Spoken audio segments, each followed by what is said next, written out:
They laughed when I spent my last $5 on a scratched-up lottery ticket. Now I'm a millionaire. I had $2.14 in my bank account. Rent was 3 months overdue. The landlord had already given me the warning, pay up or get the hell out. I was standing in the kitchen of my shitty one-bedroom apartment, staring at a half-empty bag of rice and a jar of peanut butter. That was all I had left. No milk, no eggs, no fresh anything. The fridge light didn't even turn on anymore because I had unplugged it weeks ago to save electricity.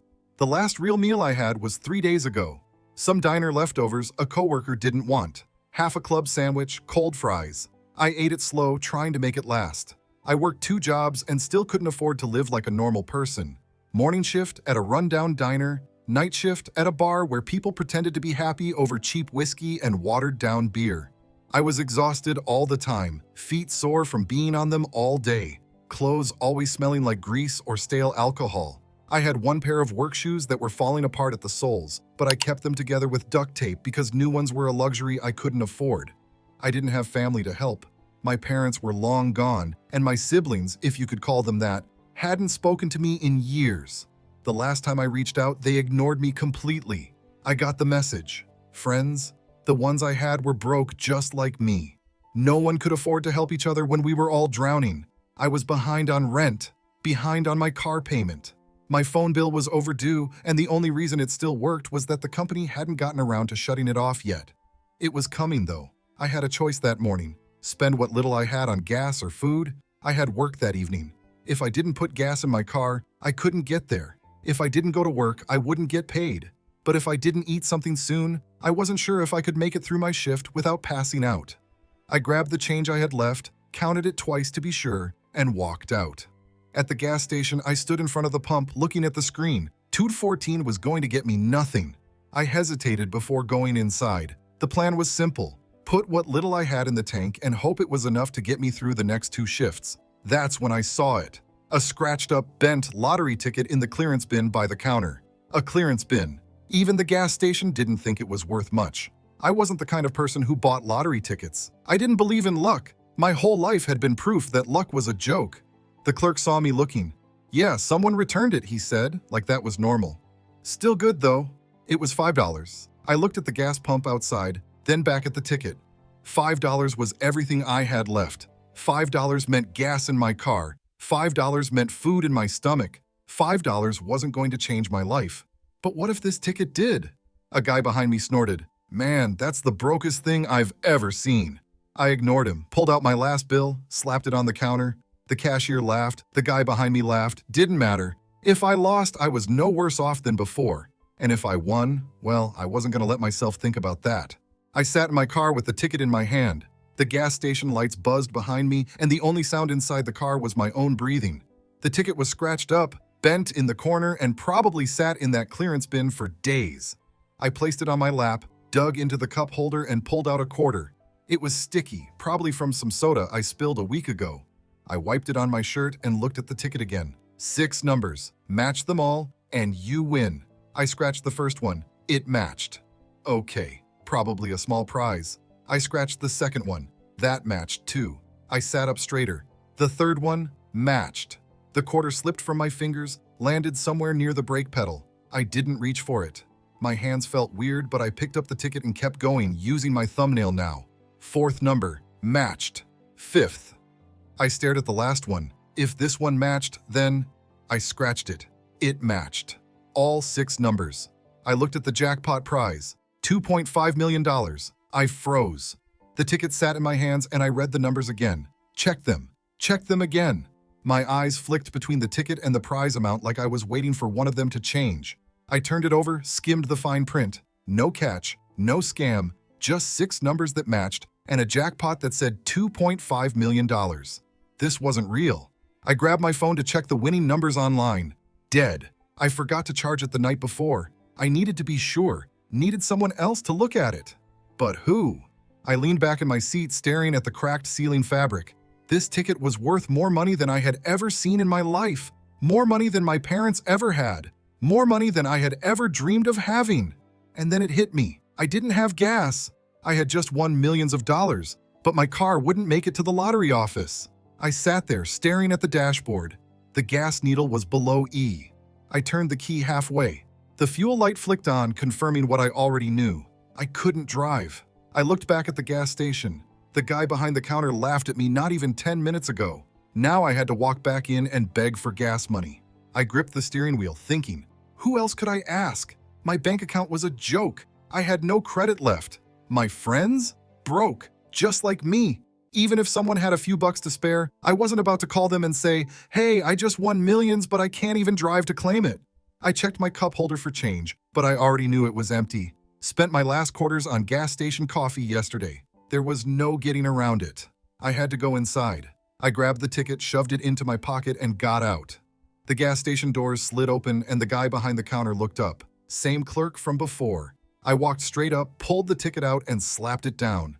I need gas. The clerk didn't move, just stared at the ticket. The guy behind me in line leaned over my shoulder. No way. Yes way, I said, keeping my hands on the counter. Now I need gas. I don't even have enough to get to the lottery office. The clerk grabbed the ticket like it was a winning sports bet, turned it over, checked the numbers.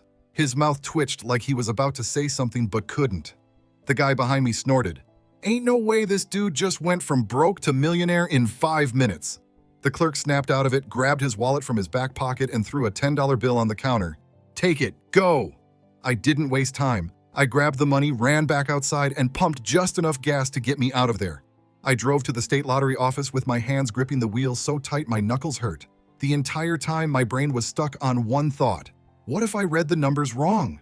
I parked outside the office and just sat there. The building looked way too official for someone like me to be walking into. Big glass doors, a security guard outside, people in suits walking in and out. I checked my pocket for the ticket. Still there. I checked the numbers again. Still matched. No backing out now. I got out of the car and walked in. The lady at the front desk looked bored, flipping through papers when I stepped up. I hesitated before sliding the ticket across the counter. I need to cash this in. She looked at it, then at me, then back at the ticket. Her eyes narrowed. She pulled out a scanner, ran it under some machine. The machine beeped. Then she froze. She pressed a button under the desk and a door behind her clicked open. A guy in a suit walked in, looked at the ticket, then at me. Sir, if you'll follow me, please. I followed him through the door. It led to a back office where 2 more guys in suits were waiting. One of them took the ticket, placed it under another scanner, then started typing on a computer. The room was quiet. Then one of them stood up, reached across the desk, and shook my hand. Congratulations, he said. You're officially a millionaire. I just stood there. The guy who scanned the ticket started pulling out papers, explaining taxes, payout options, all the things I was supposed to do next. I nodded along, but my brain was stuck back at the gas station. $5. That's all I had. $5 turned into this. I took the check. 2.5 million. And just like that, I wasn't broke anymore. I walked out of the lottery office with a check for 2.5 million in my hand. It didn't even feel real. The clerk at my bank sure didn't think it was real when I walked in and slid it under the glass. She stared at it for a long time, looked at me, looked back at the check. Then she called over her manager. They whispered to each other. Then another guy came out from the back and walked me to a private office. We don't usually see these kinds of deposits, he said, tapping the check. You'll need to speak to one of our financial advisors. That was the first time in my life a bank had treated me like I mattered. By the time I left, the check was deposited, and I had an appointment with some guy who was supposed to help me figure out what to do next. Taxes, investments, whatever rich people did. But before I could even think about any of that, people started calling. I hadn't told a soul, but somehow everyone knew. First, it was old coworkers. Hey man, long time, huh? Just saw the news. We should grab a drink soon. Translation: buy me drinks with your new money. Then it was friends from high school. I always knew you'd make it, bro. You deserve this. Translation: give me some money. An old landlord who once threatened to throw me on the street suddenly had a whole different attitude. You know, we really hated to see you go. If you ever want to come back, I'll cut you a deal. I wrote him a check for exactly what I owed. Nothing more. Then I hung up. The craziest one? My ex-girlfriend. The same one who cheated on me and left for a guy with a 6-figure job. She sent a long text, one of those fake sentimental messages about what we had and how she missed me. Didn't even read the whole thing. Blocked. The more people reached out, the clearer it became. Nobody cared about me when I had nothing. Now suddenly, I was their best friend. People who never called me when I was struggling now couldn't stop calling. I had distant relatives I barely knew leaving voicemails about how they'd always thought about me and how family should stick together. I didn't even know these people's birthdays. Someone sent me a GoFundMe link for some emergency situation and tagged it urgent. I clicked the page. It was for a vacation. Not even lying. Some guy I hadn't talked to in years was trying to get me to pay for his trip to Italy. But the worst? My so-called friends. The ones who stuck around just enough to act like they cared. One of them called me up. "You're a millionaire now, bro. What's the first thing you're gonna buy?" I didn't know yet. I hadn't thought about it. Man, if it were me, I'd be buying a new car. That piece of junk you drive? You need to upgrade.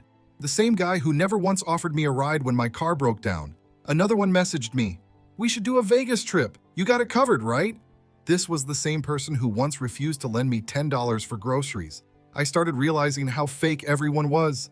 And the worst part? They weren't even hiding it. "Man, I could really use some help," one of them told me. "If you were a real friend, you'd hook me up." That was it. That was the moment I decided. If you weren't with me when I was struggling, you weren't coming with me now. I started cutting people off, one by one. Becoming a millionaire didn't magically fix everything. If anything, it made things worse. The first week after the money hit my account, I tried to keep my life the same. Same apartment, same car, same everything. I wasn't going to be one of those idiots who blew it all in a month. But things changed whether I wanted them to or not.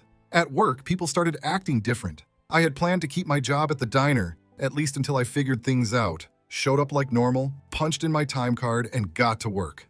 By the end of my shift, I knew I wasn't coming back. The other waitresses, who used to barely say 2 words to me, were suddenly extra nice, asking about my weekend, pretending we were best friends.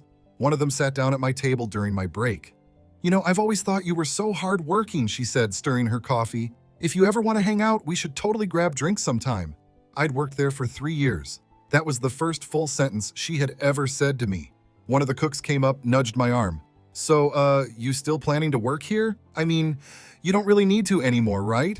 The manager pulled me into his office before I clocked out. "Listen, we'd really appreciate it if you stayed," he said, folding his hands on the desk. "Maybe pick up more shifts. Show the team that money doesn't change people." I quit the next day. Then came the scams. A guy I used to hang out with in high school sent me a long message about how he was starting a business and needed an investor. It wasn't just one guy, it was dozens. Some wanted money for startups, others had deals that were just too good to pass up. Someone pitched me a vape shop. Another one wanted to start a subscription box for dog treats. The worst was a guy who tried to sell me an investment opportunity in his underground sneaker business. He literally just wanted me to pay his rent. Then there were the pity stories. People I hadn't talked to in years suddenly had emergencies. A guy I went to middle school with sent a long Facebook message.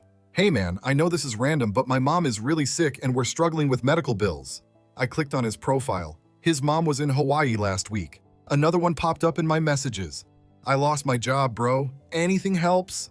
Same dude who used to roast me for being broke. One guy didn't even try to make it sound serious. "Yo, I need a new Xbox. Let me hold $500 real quick." I stopped answering messages altogether. But the worst part? The so-called friends. These were the same people who used to make jokes about me not being able to afford a $10 cover charge at bars. Now they were showing up at my door texting me nonstop. One of them, the guy who once laughed at me for only having $5 to my name, actually said, "Man, if you were a real friend, you'd help us out." A real friend? This was the same guy who never covered me once when I was broke. The same guy who once told me to stop complaining about money because we all struggle. I didn't respond. I just started cutting people off, one by one. I stopped answering calls, stopped responding to messages. If someone reached out after years of silence just because they heard I had money, they weren't worth talking to. It didn't matter if they were old friends, coworkers, or distant relatives I barely remembered. The second the conversation turned into a favor, I knew exactly what they wanted. I cut everyone off. I moved out of that apartment, left the city altogether. I didn't tell anyone where I was going, just packed a bag, got in my car, and drove. The first stop was a decent hotel, not even fancy, just somewhere that didn't have roaches in the bathroom. I ordered room service for the first time in my life. Steak, mashed potatoes, the whole thing, ate every bite. Then I slept for 12 hours straight. No alarms, no shifts to wake up for, no manager breathing down my neck, nothing. For the first time in years, I didn't have to worry about bills, rent, or whether I'd have enough gas to make it to work. The next day, I walked into a car dealership. I didn't want a Lamborghini or some overpriced supercar. I just needed something reliable, something that wouldn't stall out at red lights or make weird rattling noises every time I hit a pothole. I pointed to a brand new Toyota. The salesman started giving me the whole pitch about financing, but I paid in full. The guy blinked at the stack of cash, then grabbed his manager. They didn't even know how to process a full cash payment. When I drove off the lot, I realized something. This was the first time I'd ever owned a car that didn't have a history of breakdowns. After that, I started traveling. Not luxury vacations, just places I had never been. I ate seafood on the coast, hiked up a mountain just to see the sunrise, and sat in tiny coffee shops in random towns, just watching people go about their lives. Nobody knew me. Nobody asked for money. For the first time in my life, I was just another person. Then one day, I went back. I drove through my old neighborhood just to see it one last time. The diner where I used to work was still there. The same greasy sign hanging over the door, the same parking lot with the potholes that never got fixed. I parked across the street and watched for a while. The same manager was at the front, the same people clocking in and out. Nothing had changed. I walked inside, ordered a coffee. The waitress, one of the ones who never talked to me before, recognized me immediately. "Didn't think we'd see you around here again," she said, handing me the cup. I didn't respond, just drank my coffee and left a $500 tip on the table. I walked out before she could say anything. I drove past the gas station too, the one where I spent my last $5 on that scratched-up ticket. I pulled in just to see if the same clerk was still there. He was. I grabbed a bottle of water, set it on the counter. He rang it up without looking at me. Then he paused. His eyes flicked up and he recognized me. "Wait, you're that guy," he said. I pulled out a $100 bill, slid it across the counter. "Keep the change." Then I walked out. The people who laughed at me for spending my last $5 on a lottery ticket, they were still exactly where they had always been. Still bitter, still struggling, still talking about how I got lucky. Maybe I did.